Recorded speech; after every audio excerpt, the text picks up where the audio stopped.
The sun bled red over the desert horizon, spilling its last light across the dry plains of Arizona territory. The land was silent except for the whisper of the wind and the low murmur of the river that snaked through the canyon, the River of Vengeance, as the locals called it. No one knew who first gave it that name, but everyone knew why. That river had seen more blood than rain. For years, outlaws ruled these lands. Ranchers were robbed, towns burned, and families shattered. Among those victims was Ethan Cole, a quiet ranch hand turned gunslinger by tragedy. Once, he had been a man of peace, soft-spoken, kind, and content to raise horses on his father's land. But that was before the McGraw Gang rode through Dry Creek and took everything from him. They came one night in a storm, led by Silas McGraw, a man whose cruelty had no measure. They wanted the Cole ranch to the ground, killed Ethan's father in front of him, and left his younger brother hanging from the barn rafters. Ethan survived only because he had been out in the hills fetching horses. When he returned and saw what was left, something inside him died, and something else was born.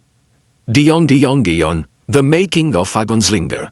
Ethan buried his family by the river, marked the graves with rough stones, and swore an oath to the heavens that they would not rest until every man in the McGraw Gang had met justice, one bullet at a time. He left Dry Creek that same night and wandered for years, learning the art of survival and the craft of the gun. He rode with bounty hunters, learned trekking from Apache scouts, and studied the way a man's hands twitched before he drew. He became a ghost story, the rider from nowhere, some called him. His face was seldom seen, but his legend spread like wildfire across the frontier. Yet vengeance as a cost, and as the years passed, Ethan's heart grew as dry as the dust he rode through. Each life he took brought him no peace, only more emptiness. Still, the fire in him would not die. The name Silas McGraw echoed in his dreams like thunder. Dion, returned to Dry Creek. 10 years later, Ethan rode back into Dry Creek, or what was left of it. The town was barely standing.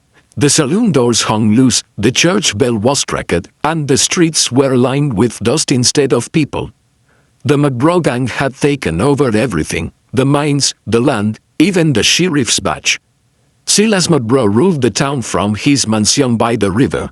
As Ethan dismounted, he felt the eyes of the townsfolk on him. Some whispered, some looked away, but a few recognized him.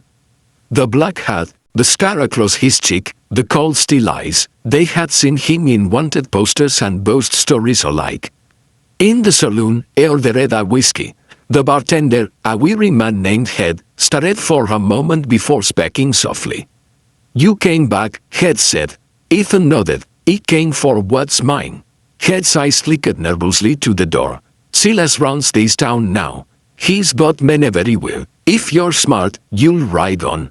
Ethan downed his drink and set the glass down slow. "He ain't smart," he said. "I'm determined." Dion. The river's edge. That night, Ethan made camp by the river, the same river where he buried his family. The moonlight shimmered on the water like silver tears. He remembered his father's words. "A man's worth ain't measured by how he dies, son, it's how he lives after life tries to kill him." Ethan's jaw tightened. He hadn't come just for revenge anymore. He came to end the sickness that poisoned this land. If vengeance was the fire that brought him here, justice would be the water that cleansed it. Dion. A town awakens. Word spread fast the next morning. The rider from nowhere had returned. The people of Dry Creek, long beaten and broken, began to stir. Some whispered hope again. A few even dusted off their gold rifles. The blacksmith, an old friend of Ethan's father, offered him a freshly forged colt. "For your pa," the man said quietly. Ethan nodded, holstering the weapon. "For all of us." When Silas McGraw heard the rumors, he laughed. "Ethan Cole's dead," he told his men. "But if he ain't, I see him buried proper this time." Dion. The reckoning begins. Ethan struck first. At dawn, he found 2 of McGraw's riders harassing a widow near the general store. When the dust settled, both men were dead. One shot clean through the heart, the other left alive with a message carved into the dirt beside him. Silas ain't coming." By sundown, the whole town knew Ethan Cole was back for blood. McGraw's men started patrolling the streets, but fear had already crept into their bones. Ethan was a shadow, striking from alleys, rooftops, and the riverbank. Each time he appeared, another outlaw fell. The people began to stand a little straighter. They started to believe again. Dion, the sheriff's choice, among those who noticed was Sheriff Tom Briggs, a man once honest, now broken under McGraw's thumb.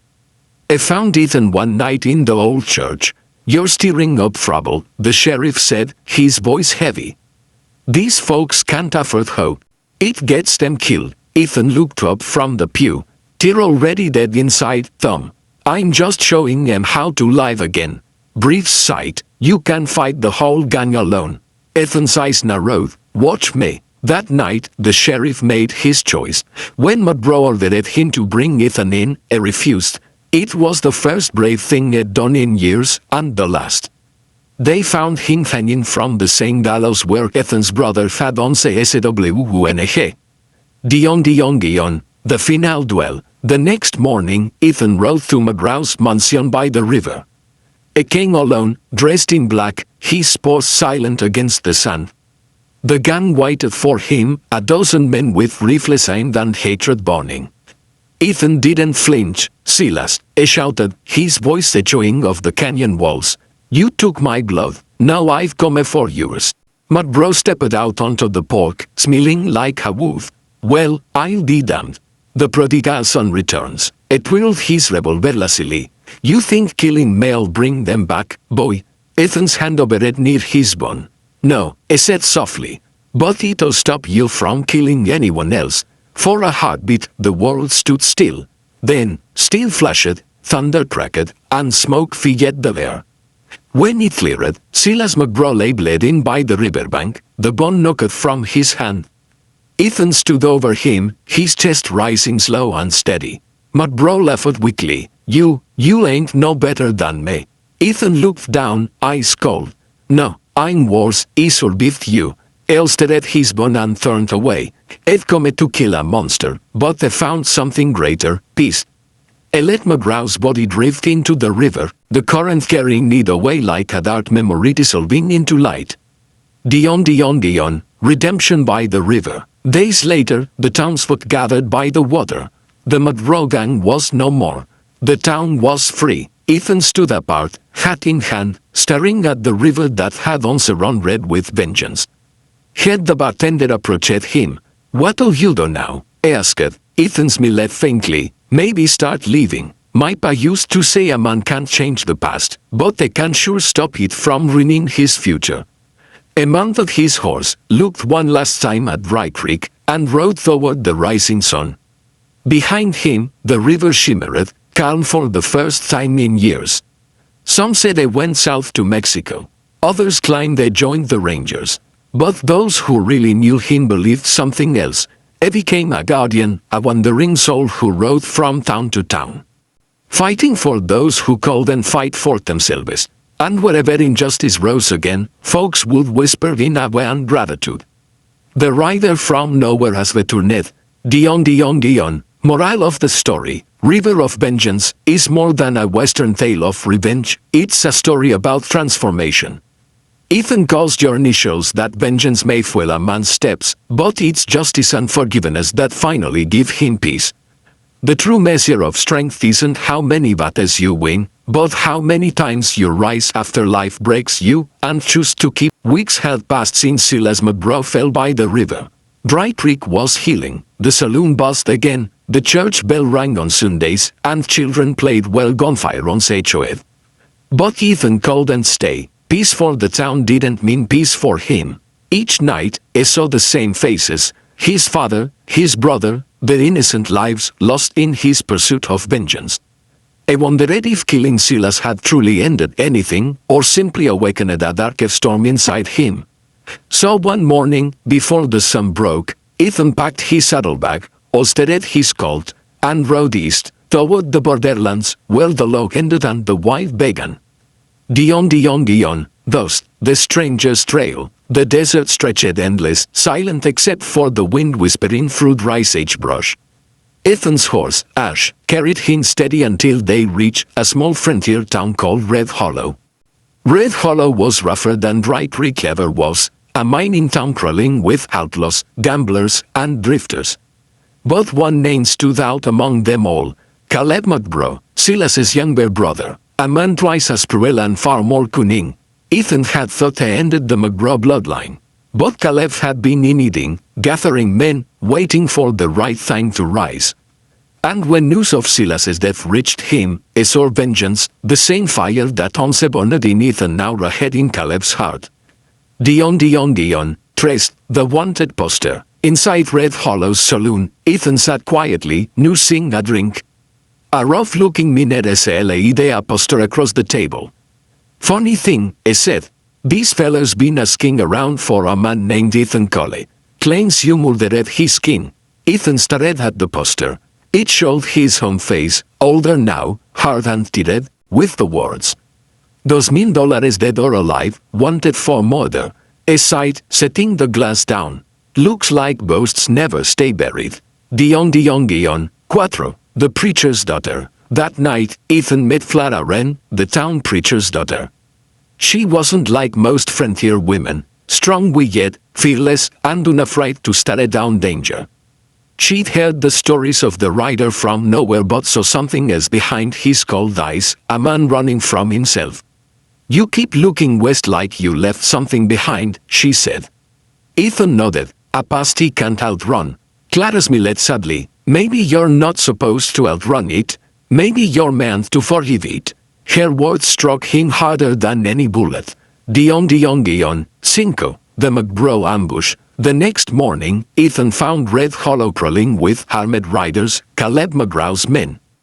They had come for blood. Ethan and Clara took cover in the church, the only stone building in town. Bullets shattered stained glass as stones hid beneath pews. Caleb's voice echoed from outside. "Ethan Colley, you killed my brother. Come out, and I'll make it quick." Ethan looked at Clara. "Get them to safety. I brought them away." She grabbed his hand. "Don't throw your life away." He smiled faintly. "Ain't throwing it away if it saves others." He kicked the church doors open, revolvers blazing. Dust and bonfire filled the air, and for a moment, the rider from nowhere returned in full fury. By the time the smoke cleared, half of Caleb's men lay in the dirt. But Ethan had been hit, a bullet tore through his shoulder. He staggered into the desert, bleeding, as the surviving outlaws pursued. Dion, says, the desert of trials. For 2 days, Ethan wandered through the burning desert, half dead, his horse bone, his strength fading. He followed the sun, each step heavier than the last, until the Cuyap sat beside a dried-up riverbed. His vision blurred, and in that haze, he saw the faces of his family once more. But this time, they weren't angry. They were proud. "Lay down your vengeance, son," his father's voice whispered. "Let the river run clean."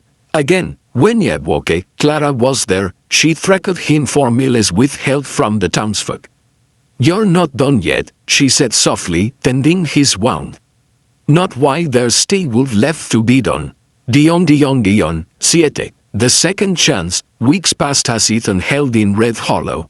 Helped rebuild the church, trained young men to protect their homes, and watched the town slowly turn from chaos to community. He found peace not in the gun, but in the work of his hands, teaching, guiding, rebuilding. But he knew Caleb McGraw would return. Evil like that didn't fade, it festered. So Ethan prepared, not for revenge this time, but for defense.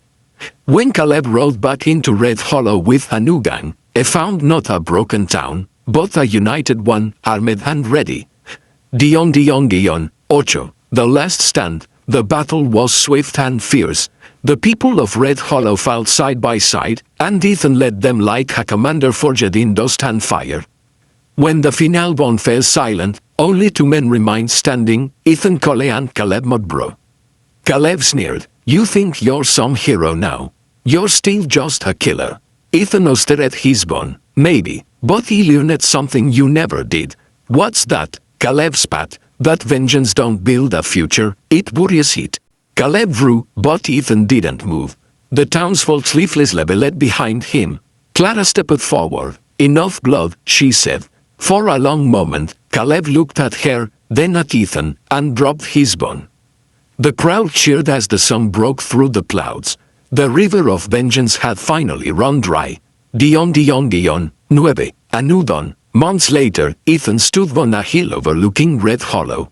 The town thrived now, children lounging, miners working honestly, the bell ringing proudly. Clara joined him, smiling. You could stay, you know. Ethan shook his head. Men like me don't stay. But maybe we finally learn where we belong. A mounted his horse, the wind tugging at his coat. Where will you go? She asked. Ethan smiled faintly. Wherever the river leads. And with that, the rider from nowhere rode into the horizon once more, not chasing vengeance, but carrying redemption in his heart. Dion. Moral of the story. Majorca, even when life breaks you, you can choose what rises from the pieces and get all purpose. Ethan learned that forgiveness is not weakness, it's the courage to stop the cycle of pain and build something better. Dion. Teaser for Part 3, The Rider's Legacy. Majorca years later, a new threat rises, and a mysterious stranger claiming to be Ethan's son rides into a changing West where legends never truly die. Dion. Would you like me to write Part 3 next? The Rider's Legacy, continuing the story with Ethan's next generation and a modern Western twist.